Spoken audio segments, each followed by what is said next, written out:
it's Nicole Mitchell. Happy Friday. So, you know how I've been trying to stick with the 5-minute guideline for my videos.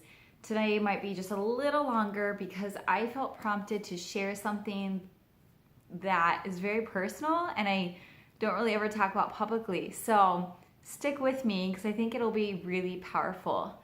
But I was thinking today as I was preparing for this video and what I should cover, I had this prompting, right? And to tell you the story. And so before I met John, who's my husband, I was engaged to another person. And what's interesting is this person I had been dating for over a year, maybe a year and a half, and breaking off, on and off, on and off, on and off.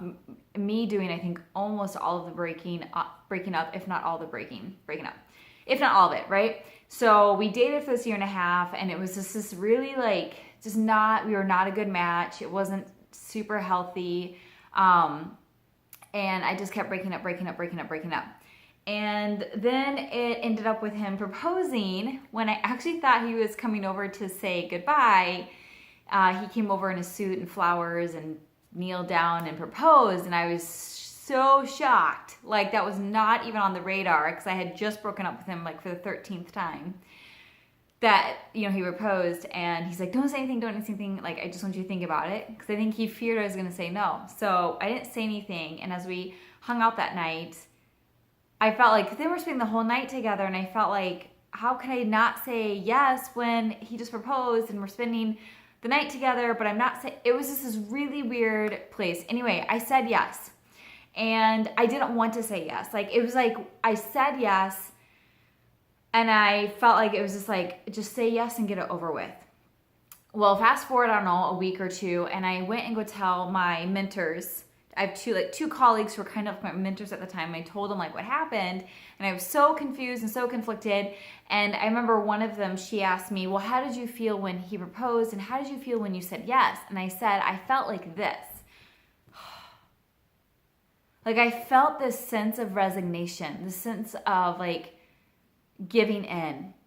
And she's like, you realize when you get engaged, it should be the exact opposite. Like, you should be like jumping up and down and excited and have this deep joy, and like, it's just this really exciting moment in life. And I was just like, oh my gosh, what am I thinking? It was like I needed this outside perspective to like wake me up. I was so in this situation, so blinded by the situation, that I didn't even know the proper response to a proposal. It's crazy. So I share that because this happens all the time, not just with unhealthy relationships or friendships. It can happen at your workplace. It can happen in your social circle. It can happen in family situations. But we adapt to the lowest common denominator. We adapt to a season or an experience in life that is not meant to be permanent. We are not supposed to settle there, but we acclimate and we settle and we make our bed in the lowlands when we weren't ever supposed to make our bed there. And so thankfully, like, after talking to these friends of mine, and like they asked me some of these really deep questions, and the other question, actually, my other mentor said, or friend said, he was like, well, does he listen to you when you say no to him now? And I was like, hell no, he doesn't. Like, I've broken up with him 13 times and he still came with a fucking proposal. Like, no, he does not listen to me. And he says, well, what makes you think that that's going to change after you get married? If he doesn't respect you now, he will not respect you after you get married. And I was just like, again, like, oh my gosh, how am I not seeing this? But again, I acclimated to the low level of this relationship that I couldn't even see what was healthy, what should be like considered more normal or more appropriate for a relationship, or like I forgot what respect was because I never got respect in that relationship.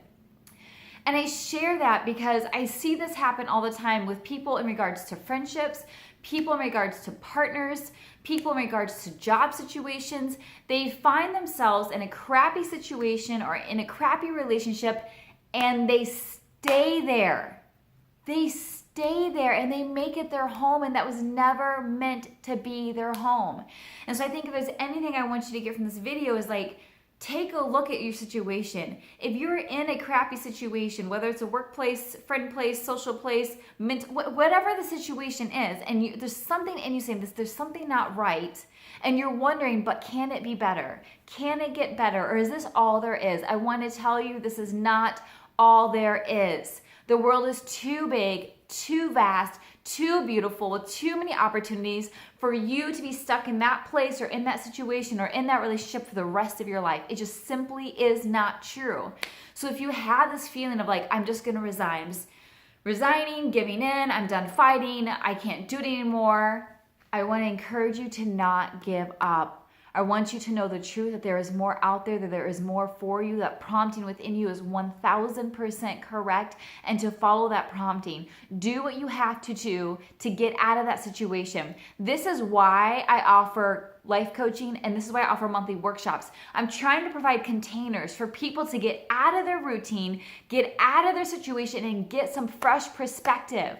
So when you're working one-on-one with me, it's super powerful because I meet you there all the time. But even for people who are not ready for that one-on-one relationship, these monthly workshops are just as powerful in this sense that like you get to step out of your life for a few hours on one afternoon and experience powerful breakthroughs on aha moments, which will then lead to internal shifts, which then leads to external shifts.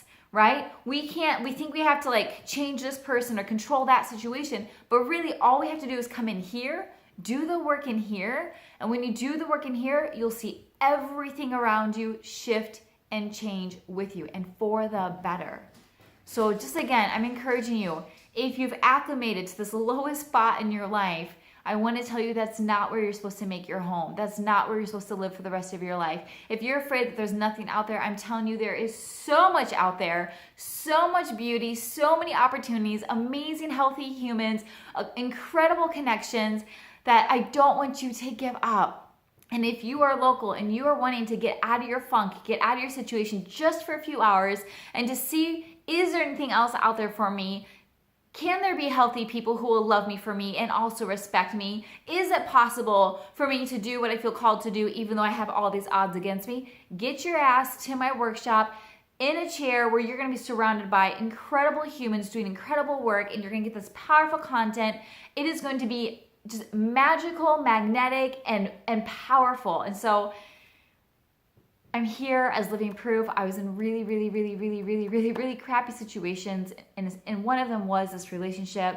And after having that conversation with those two people in my life, I broke up with him because I was like, I will not do this game anymore. And I can go into more detail, but I broke up with him. I was a mess because I felt like, who am I without this person?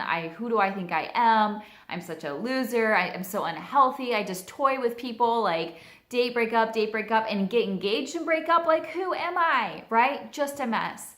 And then in the midst of all this emotion and woundedness, I would meet John, and a beautiful thing would be born from the midst of this chaos. And so just want to encourage you with this story. I love you. This is why I write what I write on Instagram. This is why I post what I post on Facebook. This is why I do the monthly workshops. This is why I offer one-on-one coaching. It's because you deserve everything your heart desires. You deserve a life that brings you joy, a life that takes your breath away. You deserve all the good things in the world, and I want to help you stop taking crap from people, crap from jobs, crappy offers. Like, just stop with the crap all around, right? I posted about that yesterday on Instagram and on Facebook. Go read about it. Like, that's what it means to live unapologetically. When you live the life you're meant to live, you'll stop taking crap, and your life will be so much better for it, and you will be so much happier. Got it? All right. Love you guys. Happy Friday. I'll talk to you soon. Bye.